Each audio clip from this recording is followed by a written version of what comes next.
Muy buenos días nuevamente. Vamos de una vez a la escritura. Vamos a la primera carta a Timoteo, capítulo 4, versículo 12.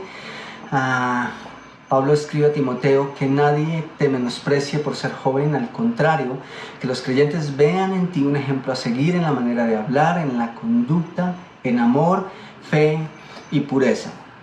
Como lo mencioné el domingo pasado, hoy continuaremos con la siguiente parte del último aspecto o manifestación de la piedad descrita en el verso que hemos tomado como base para estas últimas charlas, y tiene que ver con ser ejemplo en pureza. Hablamos de algunos aspectos generales el domingo pasado, pero hoy la idea es que vamos un poco más profundo, siendo consecuentes con lo que Pablo quiso decir a Timoteo justo en ese contexto. Entonces, claro que Pablo se refería a la doctrina pura, a la pureza en cuanto a la enseñanza y a la pureza en todos los ámbitos de la vida. Pero para ser más precisos, en el contexto, Pablo está diciendo a Timoteo: Timoteo, sé ejemplo en pureza sexual. Entonces, en esa parte de tu vida, por favor, si tienes hijos pequeños contigo escuchando, no les cohibas escuchar. De hecho, sería genial si los tienes ahí contigo, si lo consideras, está bien. Sí me gustaría pedirte un favor, y es que vamos a estar haciendo uso o escuchando, mencionando algunos términos que, aunque son bíblicos, son términos bíblicos, pues atañen o son pertinentes a la sexualidad. Si tú no los conoces, o mejor, si ellos no los conoces, pues yo te pediría que si preguntan, que tú te tomaras el tiempo con todo el tacto para explicar a ellos algunas de esas cosas. Y en todo caso son términos que la Biblia incluye. De hecho, si tú acostumbras a leer la escritura con ellos, posiblemente ya les son conocidos. Y en todo caso, qué mejor que tus hijos saben desde pequeños que Dios llama las cosas por su nombre. Eso nos evitaría quizá muchos inconvenientes a futuro. ¿Por qué? Porque Dios no usa eufemismos. Nosotros somos especiales en hacer ese tipo de cosas, en llamar las cosas con suavidad. Incluso casi que el pecado entonces no parece tanto como pecado. Eso son eufemismos, llamar las cosas de una manera más suave. Pero caemos en ese error. Dios no lo hace. Entonces, cuando Él nos llama a vivir en pureza o a ser ejemplos en pureza, ¿a qué se está refiriendo? ¿Qué sería mantener la pureza sexual? ¿De qué se trata todo eso? Pues hagamos uso del contexto y vamos a ir primeramente al principio de la carta, es decir, capítulo 1, y posteriormente vamos a llegar al capítulo 4, que es donde nos hemos quedado en las últimas charlas, y vamos a mirar ¿qué es realmente esto de ser puros sexualmente o de ser ejemplos en cuanto a la pureza que respecta al tema sexual y moral, digamos que refiriéndonos a esa parte? Entonces, antes de continuar, quiero que entiendas y quiero decirte que mi papel esta mañana no es acusar a nadie, o mejor, no es de condenar a nadie. Dios sabe eso perfectamente, y también Dios sabe que en todo caso nosotros simplemente estamos enseñando lo que Él nos ha mandado a enseñar.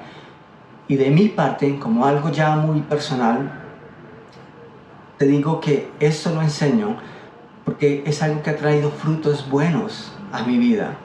Qué mejor que nuestra vida pueda agradar a Dios. Qué mejor que nos podamos esforzar y entender las cosas y ver las cosas como Dios las ve en nuestra vida. Entonces, necesito mencionar también aquí, justo aquí, algo con mucho cuidado, y por favor quiero que entendamos esta parte bien. No existe un pecado al día de hoy, en la actualidad y futuro, que Cristo no pueda limpiar, y que Cristo no pueda y esté en condiciones de perdonar y de limpiar en nuestra vida. Así que no importa cuál es tu pecado, si lo confiesas y si Dios te convence de pecado, Él también está dispuesto a perdonarte, pero no solamente a perdonarte, sino a llevarte por el camino de la verdad. Eso es algo que necesitamos tener en cuenta. Cuando Dios nos muestra el pecado, es porque tiene una solución a nuestro pecado. Entonces, habiendo dicho eso, vamos a 1 Timoteo capítulo 3, versículo 11. Dice Pablo: Timoteo, como te rogué cuando partí para Macedonia, quédate en Éfeso para que requieras a algunos que no enseñen doctrinas extrañas. Había falsa enseñanza en la iglesia en Éfeso.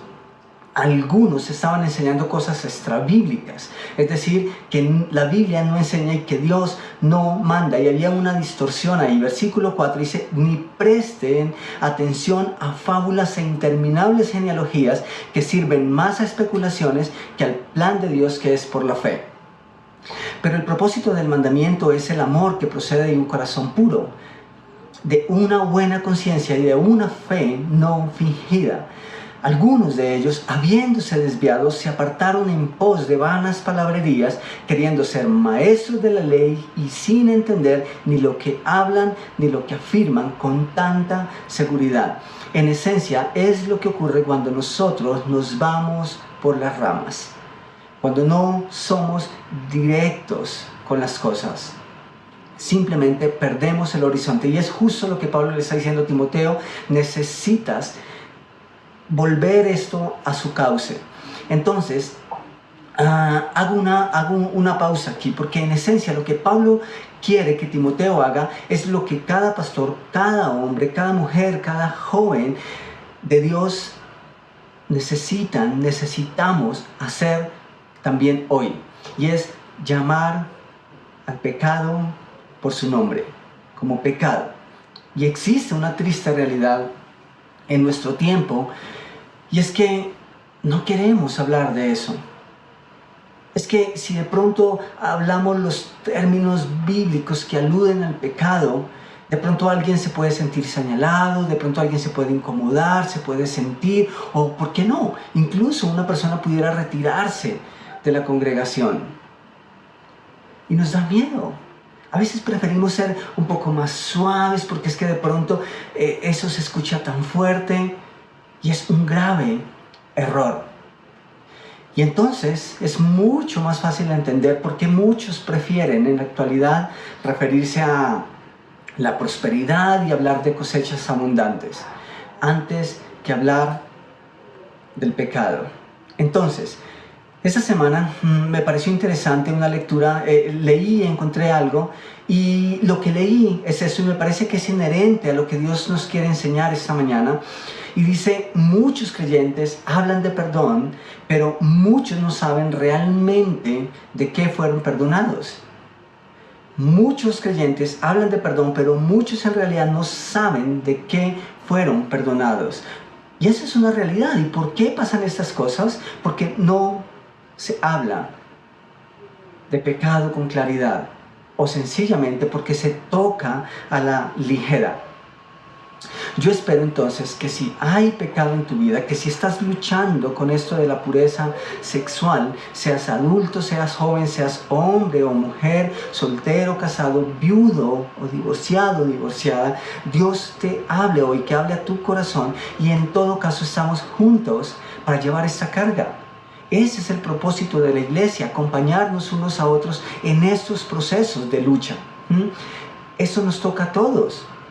Y Dios no nos ha abandonado en nuestro pecado. Él está presto para ayudarnos. Entonces, continuamos ahí. Versículo 8 en 1 Timoteo. Versículo 8 dice: sabemos, sin embargo, que la ley es buena si uno la usa legítimamente. Por favor, tengan en cuenta eso de que la ley es buena. Versículo 9, y conocemos esto, que la ley no ha sido puesta para el justo, sino ¿para quiénes? Y hay una lista: para los rebeldes e insubordinados, para los impíos y pecadores, para los irreverentes y profanos. Todos esos adjetivos que acabamos de leer aplican a todos aquellos que no están dispuestos a someterse a ninguna ley, especialmente a la ley divina, a Dios, para ser más puntuales. Continuamos, luego dice, para los parricidas, es decir, que deshonran a su padre, para los matricidas y matricidas que deshonran a sus madres y que no dan la honra de vida, y que incluso han llegado a atentar contra la vida de sus parientes. Continuamos para los homicidas, aquellos que toman la vida de otro ser humano en sus manos. Versículo 10, para los fornicarios, es decir, para los que practican sexo prematrimonial o que simplemente llevan vidas sexualmente activas antes del vínculo o la unión matrimonial. Para los homosexuales, es decir, para aquellos que practican relaciones entre dos o más personas del mismo sexo. Para los secuestradores, para los mentirosos, para los perjuros, este término me parece interesante, y para cuanto haya contrario a la sana doctrina, según el Evangelio de la gloria del Dios bendito que me ha sido encomendado.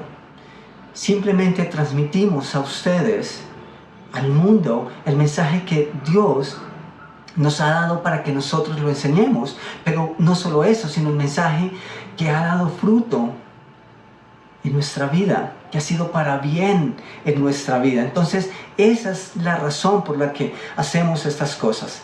Entonces, es interesante algo aquí, notar algo. ¿Cómo podemos hablar de lo que es correcto e incorrecto en medio de una sociedad que ha condenado la verdad y se ha abandonado ciegamente al relativismo? Esa es una pregunta interesante. ¿Cómo es que estas cosas en un momento las veíamos tan negativas, tan horrendas, y cómo es que ahora simplemente hemos llegado incluso a consentirlas, a aprobarlas y aceptarlas? Eso es interesante. Pero a esa pregunta, la respuesta está implícita en la pregunta. ¿Cómo hacemos para enseñarlo? Volviendo a la verdad. Y claro, nuevamente la decisión es tuya y la decisión es mía. Pero escuchen esto. Les pedí que tuvieran en cuenta aquello de que la ley es buena. Y vamos a ver el por qué. Quiero invitarles a que vayan a Éxodo, Antiguo Testamento, Éxodo capítulo 20, versículos 12 al 17. Y quiero que miremos con mucho cuidado, muy despacio, el segmento de la ley a la cual Pablo hace referencia al darle instrucción a Timoteo para que enseñe a la iglesia. Entonces miremoslo con cuidado. Empezamos en Éxodo 20, versículo 12. Dice, honra a tu padre y a tu madre para que tus días se alarguen en la tierra que Jehová tu Dios te da. ¿Recuerdan ustedes aquello de los parricidas y matricidas? Eso constituía una violación al quinto mandamiento, de honrar a padre y madre. Y eso fue dado años atrás. Y sin embargo, Pablo dice, Timoteo necesita retomar esto en la iglesia. ¿Por qué? Porque la ley es buena. Y vamos a seguir mirando por qué Pablo dice que la ley en ese sentido es buena. La ley no salva a nadie, pero de todas formas nos ayuda en nuestro comportamiento, no solamente delante de nuestros semejantes, sino especialmente delante de Dios. Continuamos en el versículo 13, no matarás. ¿Recuerdan aquello de los homicidas en Timoteo? Es una violación al sexto mandamiento, no matarás. Versículo 14, no cometerás adulterio. ¿Recuerdan aquello de los fornicarios, sodomitas y homosexuales en Timoteo? Pues era una violación al séptimo mandamiento. Todo lo relacionado con la actividad sexual fuera del hecho matrimonial. Versículo 15, no hurtarás. ¿Recuerdan aquello de los secuestradores? Pues en esencia es una violación al octavo mandamiento. Versículo 16, no hablarás contra tu prójimo falso testimonio. ¿Recuerdan ustedes aquello de los perjuros?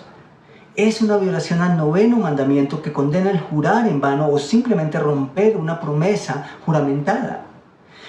Y versículo 17, ahí de Éxodo 20, dice, no codiciarás la casa de tu prójimo, no codiciarás la mujer de tu prójimo, ni su siervo, ni su criada, ni su buey, ni su asno, ni cosa alguna de tu prójimo.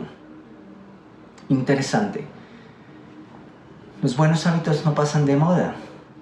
La los principios que Dios ha establecido para el buen comportamiento y para la buena salud, no solamente física, sino emocional y espiritual de sus hijos, de la humanidad, nunca pasarán de moda. Por eso Pablo le dice, cuídate de esto, implementa esto en tu enseñanza, Timoteo. Entonces, ¿notan ustedes ahora por qué la ley es buena? Es sencillo, porque nos da las claves para vivir vidas que agradan a Dios, a nuestro Creador, a nuestro diseñador. Si Él dice que es así como funciona, entonces usted y yo podemos confiar ciegamente en que si sometemos nuestras vidas a sus mandamientos, a sus parámetros, va a funcionar y va a funcionar de la manera correcta. Y en todo caso, por favor, escucha esto, en todo caso, esto no es una clase de moral. No, esto no es una charla acerca de la moral. Es un llamado a volver a lo que da sentido a nuestra vida, especialmente en nuestra actividad sexual. Es un llamado a encontrarnos y reconciliarnos con Dios, sometiendo nuestras vidas a sus parámetros. Interesantemente, la primera parte de los mandamientos estaban orientados para regular el trato entre la humanidad y Dios, es decir, Dios y su creación. Y la segunda parte de los mandamientos, la otra mitad de los 10 mandamientos, está orientada al trato sano, es decir, instrucciones para que las cosas a este nivel entre unos y otros funcionen y funcionen de la manera correcta. ¿Y saben una cosa? Interesantemente se establece y se incluye ahí un manual para las relaciones, para las sanas relaciones, como lo es el matrimonio, las relaciones sentimentales y todo aquello que conlleva la vida en pareja. Y Pablo le dice a Timoteo, Timoteo, restablece el orden en la iglesia. Retoma estos principios, enséñalos para que la iglesia los entienda y luego los pueda aplicar en su vida. Y luego le dice Timoteo, tienes que ser ejemplo en pureza. Marca la pauta porque esto agrada a Dios y porque esto va a edificar tu vida. Mantente puro sexualmente. Eres soltero, eres joven, pero eso no te da una excusa para que dejes de buscar la pureza sexual. Entonces, avancemos un poquito ahí en la primera carta de Timoteo, al capítulo 4.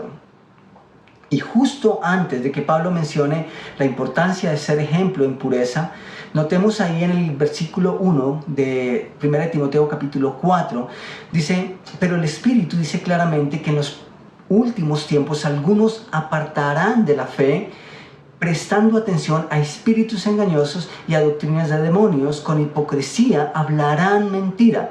En fin, la hipocresía, como dicen por estos días, teniendo cauterizada la conciencia, prohibirán casarse. En mis apuntes yo tengo esa parte en mayúscula.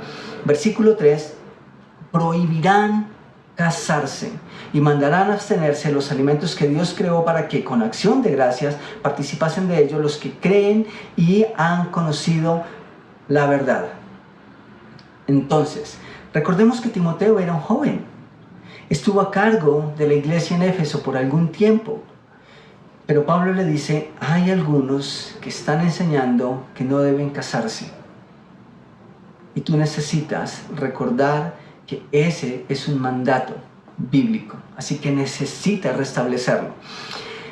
¿Por qué? Porque constituía una violación directa a lo que Dios mismo había establecido desde el comienzo de la historia.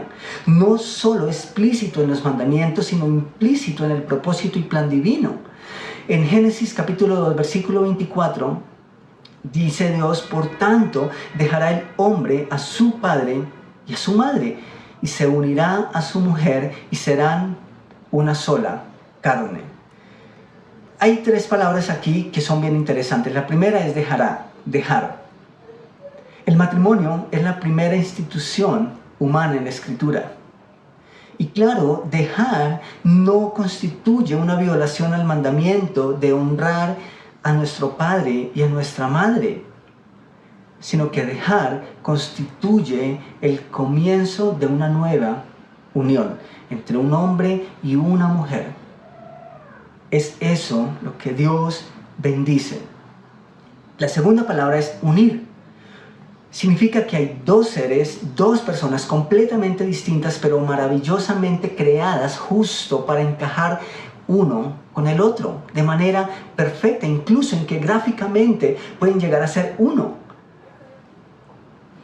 En todo caso, dos personas con todas sus partes uniéndose entre sí para formar un todo.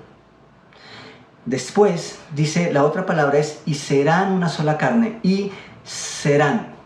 Es un mandato que tiene un punto de partida, pero que no debe tener un final, al menos que sea por la misma muerte. Por eso decimos, hasta que la muerte los separe. Y en Mateo capítulo 19, versículo 6, Jesús dice, así que no son ya más dos, esto relativo al matrimonio, sino una sola carne. Por tanto, lo que Dios juntó, ¿qué? Ojalá ustedes lo están leyendo y conmigo, no lo separe el hombre. Interesante que notemos algo aquí. Necesitamos partir de este punto. Si falla el cimiento, que es la institución del matrimonio, tal y como Dios lo planeó, que algunos estaban prohibiéndolo, luego todo lo demás falla. Y es interesante, ¿saben por qué? Porque dentro de la institución del matrimonio estaba implícita la satisfacción del deseo sexual. Está bien. Entonces luego cuando eso se viola, pues se da lugar a otro pocotón de cosas. Entonces Pablo le dice, tú necesitas tratar con esas cosas. Ahora, seamos honestos. Nosotros no somos mojigatos. No somos mojigatos, porque no estamos en contra del sexo. No estamos enseñando que el sexo es malo. ¿Por qué va a ser malo algo que Dios mismo inventó?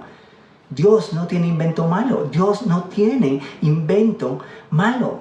Interesantemente, nos dio unas directrices y nos dio unas pautas justamente para que nosotros lo disfrutáramos en todo su esplendor.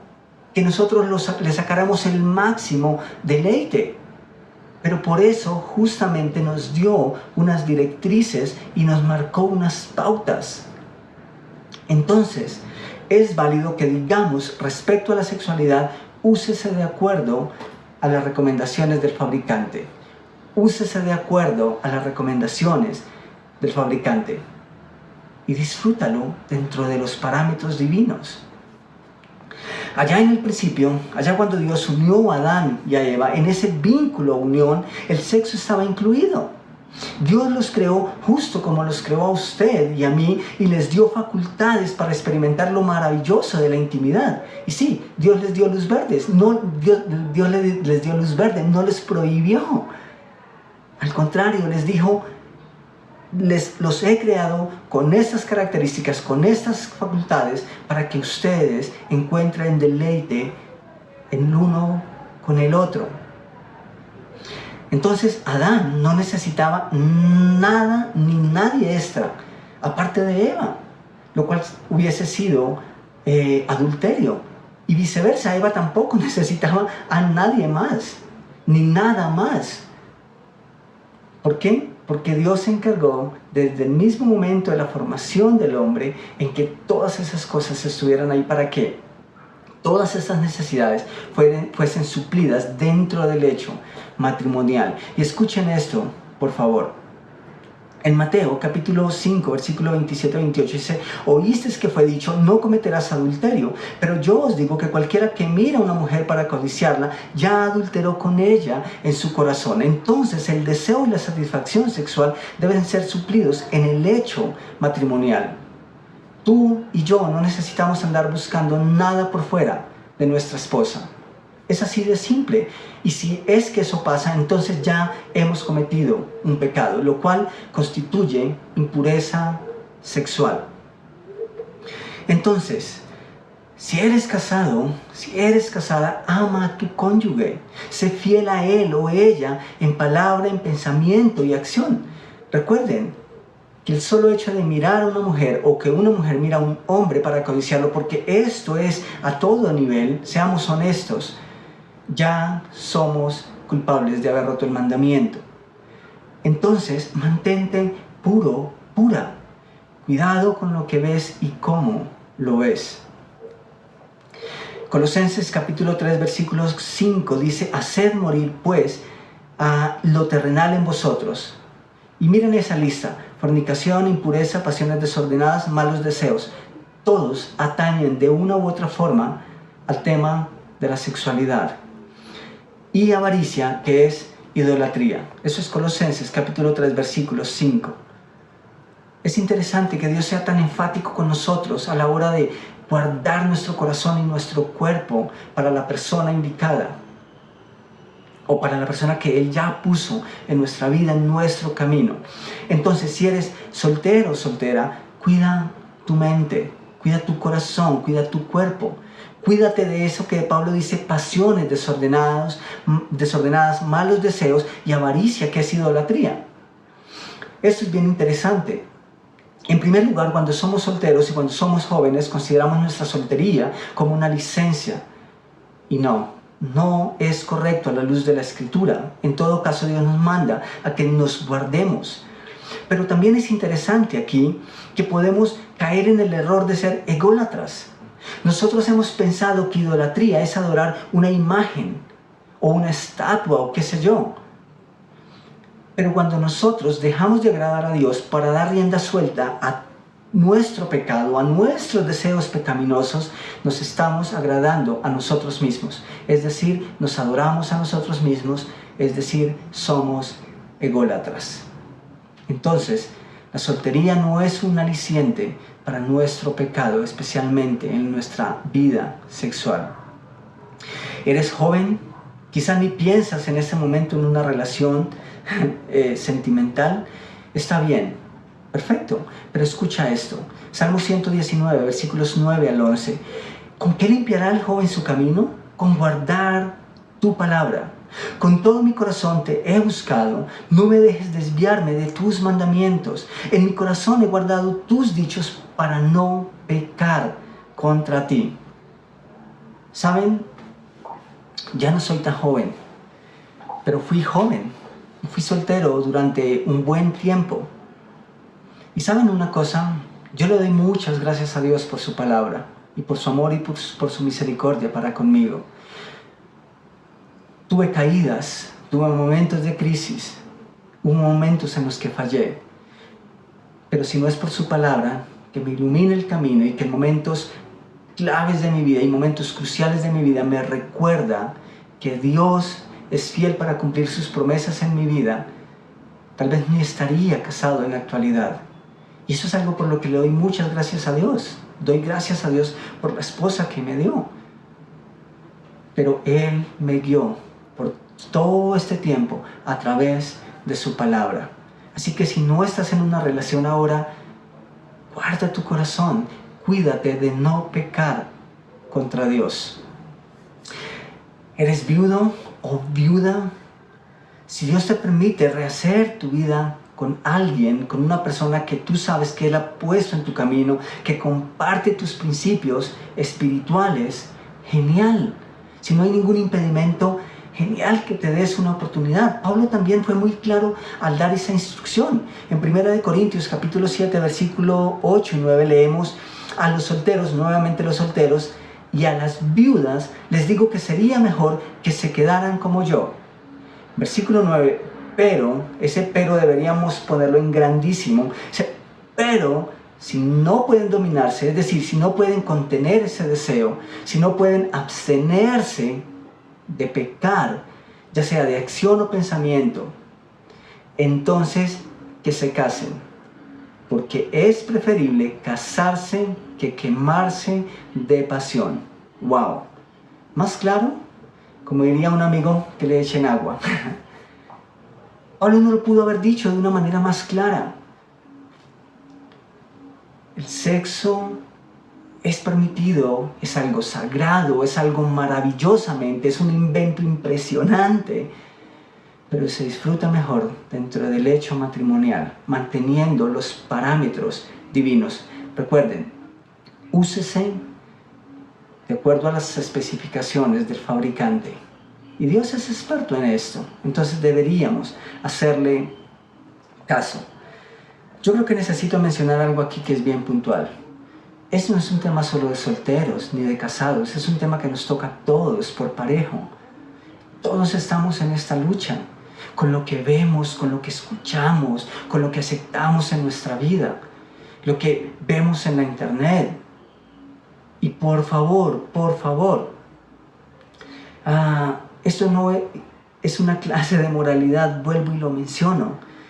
Es una cuestión de reconciliación con nuestro Creador y su plan para nosotros. No es que entonces ahora sales y te casas. Ojalá, si Dios te lo pone de esa manera, si lo has entendido esta mañana, genial. Estamos para acompañarte en ese proceso. De hecho, ¿sabes qué me gustaría decirte? Si algunas de esas cosas que hemos mencionado esta mañana son nuevas para ti o simplemente no las compartes, yo estoy dispuesto a que tengamos una conversación más profunda acerca de cada una de estas cosas. Incluso, ¿qué tal si vienes a casa y tomas un café? Y hablamos de estas cosas, como Dios las coloca. No hay nada oculto en medio de esto, como lo dije anteriormente, no somos mojigatos. Solo que creemos, porque lo hemos experimentado, que las cosas funcionan mejor en el orden en que fueron establecidas. Entonces, como no es una clase de moralidad, sino que es un tema de reconciliación con nuestro Creador, ¿qué tal si comienzas por eso? ¿Qué tal si comienzas conociendo a tu Creador, a la persona que te diseñó, y luego puedes confiar en Él? Las Escrituras señalan que una persona que no ha tenido y no ha experimentado una relación con Jesús, estas cosas le son locuras. Es más, van a decir, ¿en serio? ¿Funciona así? No, es mejor de la otra forma. Es mejor experimentar muchas veces, es mejor no tener leyes en nuestra vida. No. Si tú conoces a Dios, Él te va a convencer de que las cosas funcionan mejor, justo como Él las estableció desde el principio. Así que si tú quieres aceptar a Cristo como tu Salvador y el Señor de tu corazón esta mañana, yo te invito a que lo hagas, a que entregues su vida a Él y que esas cosas simplemente empiezan a llegar a tu vida como producto de una relación, de un caminar con Él, no como algo que la iglesia te impone.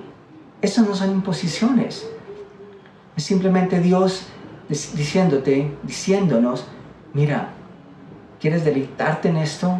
Hazlo de la manera correcta y entonces vas a encontrar el máximo potencial. ¿Quieres aceptar a Cristo en tu corazón esta mañana? Me gustaría tener un momento de oración. Y si tú quieres hacer esta oración a Dios conmigo, yo te invito a que lo hagas. Ahí donde estás. Dile, Jesús, yo reconozco que soy pecador, que hay pecado en mi vida. También reconozco que ese pecado me aleja de ti, porque tú eres santo y yo soy pecador. Pero quiero estar cerca a ti. Quiero caminar contigo, quiero tener una relación contigo. Quiero que seas mi Salvador. Así que hoy te pido perdón por mis pecados.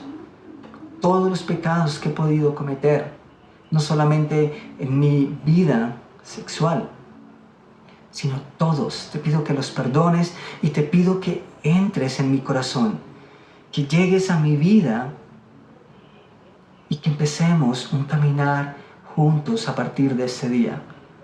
Quiero agradarte, pero entiendo que necesito conocerte, que necesito caminar contigo. Pero quiero que hoy sea ese día en el que hay una nueva historia y en el que empiezo a escribir una nueva historia en mi vida, en el que dejo atrás el antes y empiezo en el después de Jesús. Así que, Jesús, perdóname y entra en mi corazón, entra en mi vida.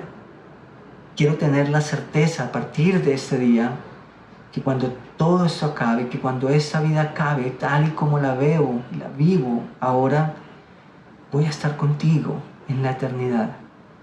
Ayúdame a encontrar mi propósito en ti. Ayúdame y dame el valor para someter mi vida a tus mandamientos y agradarte e ir por el camino correcto. Gracias por pagar el precio de mis pecados en la cruz y gracias porque en ti sé que solo en ti tengo vida eterna.